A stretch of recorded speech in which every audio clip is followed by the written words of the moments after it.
Gerą dieną, kripto bičiuliai, visus su pavasariu ir su prasidedančiu žaliavimu. Bet kol kas tik gamtoje, nes kripto rinka dar raudonuoja.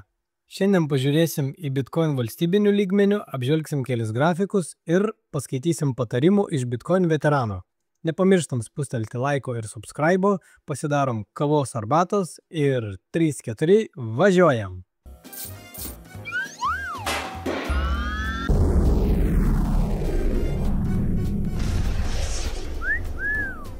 Top 10 nukraujavęs stipriai. BTC su ETH po minus 10%. Daugiausiai per 7 dienas nukrito ADA - minus 23%. Bitcoin ties $82,000, o rinkoje ekstremali baimė ir kalbos apie meškų rinkos pradžią. Pradėkim naujienas nuo valstybinių reikalų. Pirmiausiai pažiūrim į Arkham pažymėtą Amerikos valdžios kripto piniginę.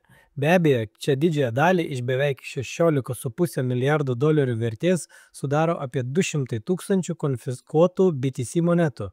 Antroji ir trečioji vieta pagal vertę yra Etheris ir USDT. Šiek tiek virš $120 milijonų abu. Daug čia visokių shitcoinų yra pasirodo. Net FTX tokenų už beveik $700 000 guli šitoj piniginiai. Sulaukėm pagaliau didžiosios naujienos, kad Misteris Apelsinas pasirašė popierius ir Amerika į savo rezervą įtraukė ir bitkoiną. Kol kas realybė tokia, kad niekas nesiruošia pirkti bitkoinų į šį rezervą. Tiesiog visa konfiskuota kriptovaliuta bus pervesta iš JAV Teisingumo departamento piniginių į JAV iždo departamento piniginės. Negi tai bus visa Trumpo kriptovaliutų revoliucija? Gal senatorės Lumis planas supirkti 1 milijoną BTC ir liks stalčiuose? Be to, kaip paaiškėjo, tos pačios valstybės rezervo piniginės yra custodial, o tai iš tikrųjų hipotetiškai gali lemti tiek jų nulaužimą, tiek blokavimą. Ir reiktų patikslinti, kad JAV vyriausybei priklausančiose piniginėse iš tikrųjų yra apie 112 000 BTC, kadangi 95 000 monetų priklauso Bitfinex biržai ir jos planuojamos grąžinti jų klientams. Tikėjomės raketos, bet atrodo, kad rezervo paskelbimus jau buvo įskaičiuotas į kainą anksčiau. Sekanti valstybė būtų Butanas. Retai pamatysi interviu iš to krašto, bet Butano ministras pirmininkas paaiškina, kaip BTC kasyba skatina jų ekonomiką ir klausia, kodėl daugiau vyriausybių neseka šio pavyzdžiu. Jis sako, kad jie Bitcoin naudoja nemokamai sveikatos priežiūrai, aplinkos apsaugai, tačiau pagrindinis Bitcoin panaudojimas valstybės tarnautojų atlyginimams finansuoti. Primenu, kad šalis net ir parsidavę kažkiek vis dar turi virš 12 000 monetų, kurias iškasė naudodami hidroenergiją iš užtvenktų upių. Va, ką reiškia, kai prie šalies vairo stoja jaunas, užsienį mokslus baigęs ir naujovių nebijantis karalius, dar vadinamas Dragon King. O kitoj gaublio pusėje esantis dar vienas jaunas šalies lyderis Bukele dalinosi statistiką, kuri rodo, kad Salvadoras karts nuo karto padidina Bitcoin pirkimo apsukas ir užsiperka daugiau nei po vieną monetą per dieną. Nors Tarptautinis valiutų fondas duodamas $1,4 milijardo paskolą prašė nutraukti BTC pirkimus, Bukele atrodo tos eilutės neperskaitė ir šalies balansas jau perkopė 6100 oranžinių monetų. Beje, po injekcijos iš TVF agentūra Fitch Ratings pagerino Salvadoro kredito reitingą nuo 3C+ iki B-, o tai rodo padidėjusį investuotojų pasitikėjimą. Kaip greit viskas gali pasikeisti. Prieš 5 metį ten dar siautė gaujos ir šalis buvo viena pavojingiausių pasaulyje. Na, o mūsų kaiminystėje esantis nebe toks jaunas prezidentas savo pavaldiniams sako, kad laikas pradėti kasti kriptovaliutas, nes jie turi energijos perteklių ir mato, kad kitos šalis deda bitkoiną į rezervą, matyt turėdamas omenyje Ameriką.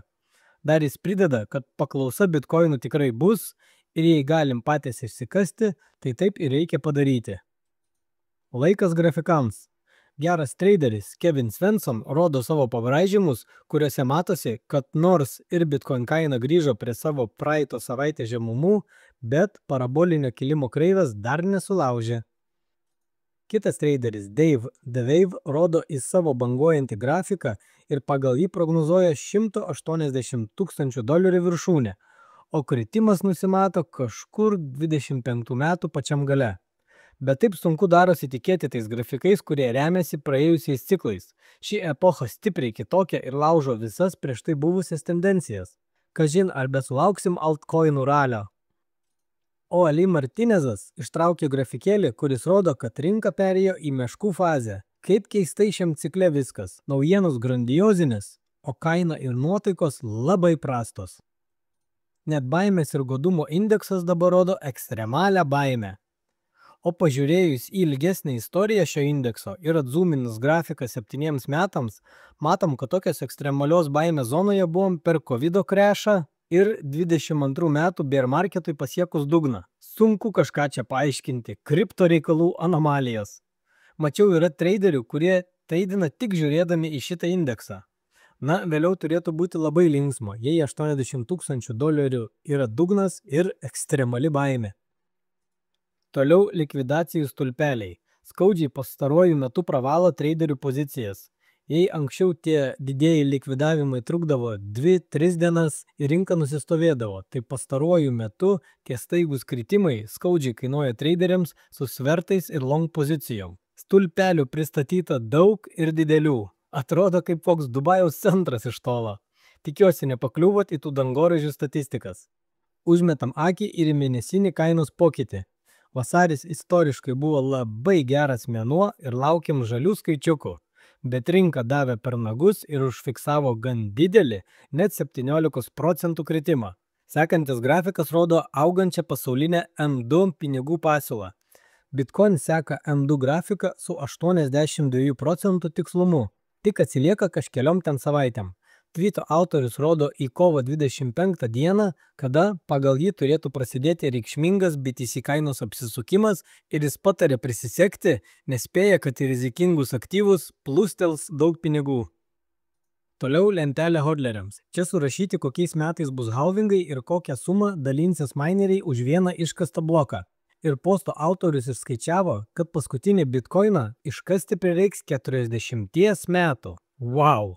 Tai reiškia, kad jei esate vieno bitcoino turėtojas, jūsų vaikai ar anūkai paveldės 40 metų energijos sunaudotos bitcoino tinklui apsaugoti ekvivalentą ir prideda, kad nei vienas nėra tam pasiruošęs. Iš tikrųjų, tai crazy dalykas, kai paskaičiuoji. Sekantis Reddito postas iš 13 metų su bitcoin esančiu veterano. Jis rašo, per tą laiką, kurį čia praleidau, nebesuskaičiuoju, kiek didesnių nei 25% korekcijų teko patirti. Tačiau kiekvienas nuosmukis buvo laikinas. Jei suprantate bitcoiną, suprantate, kodėl kaina ir nuotaikos yra tik maža daug didesnės dėlionės, ką reiškia bitcoinas ir ką jis gali pasiekti, dalis. Jūsų bitcoin nenuvertėja dėl pinigų spausdinimo. Kitas blokas, kaip laikrodis, vis tiek bus išgaunamas kas maždaug 10 minučių. Jūsų bitcoin ir toliau saugo galingiausias istorijoje skaičiavimo tinklas. Jei nusipirkote bitcoin tik tam, kad greitai pasipelnytumėte, na, tikriausiai turite finansinių bėdų. Sėkmės. Bet jei investavote turėdami ilgalaikę perspektyvą bent 5 metams, tai kam stresuoti dėl trumpalaikių svyravimų? Pasaulis neveikia pagal Binance vienos valandos žvakę. Bitcoinas nesugriuvo. Viskas dar veikia tiksliai taip, kaip buvo suprojektuota. Prisėskit, įkvėpkit, atzuminkit grafiką ir DCA. Na, pabaigai galvoju update'ą apie Rowan tokeną. Grafikas neatrodo gražiai kol kas, bet aš dar turiu kantrybės ir toliau kaupiu darydamas DCA. Komandai verslas sekasi puikiai ir CEO per paskutinę AMA sakė, kad įmonės pajamos šiemet yra pasiekusios pernai metų skaičius. Tokenus jie iš rinkos išpirkinėja beveik kasdien ir pažiūrėjau, kad nuo sausio galo iki dabar jau iš apyvartos ištraukė apie 23 milijonus tokenų ir nuleido cirkuliaciją iki 277 milijonų. Ilgalaikis jų tikslas mažinti iki berods 45 milijonų vienetų. Žmonės įtarinėja, kad pati MEXC birža manipuliavo kainą, todėl dabar visi masiškai traukia lauk iš ten savo RVN'us. CEO Davidas žada kosminius metus savo projektui ir neužilgo pamatysim, ar pavyks jiems ištesėti savo pažadus. O mano sekanti kripto kelionė balandžio pradžiai ir bus į Londoną, kur planuoju susipažinti su komanda, apsilankęs Solar and Storage parodoje, kur Rowan Energy turės didžiausią stendą. Na, jei kažkam įdomus tas tokenas, tai paliksiu pakvietimą į MEXC biržą, kurie ir galima jį rasti. Apibendrinant, galim susidaryti kažkokį tai vaizdą, kad per anksti būtų meškų rinkai, nes naujienos geros, Bitcoin į rezervą tuoj užsimanys ir daugiau šalių, pasiūla mažėja, iškasti pavyks jų vis mažiau, tai žiūri ne į kitą savaitę, o į tolimesnę ateitį, atrodo, kad viskas hodleriams bus gerai. Tai tikiuosi, kad laidelė patiko, šiandien iš manęs bus tiek, iki kito karto ir bye bye.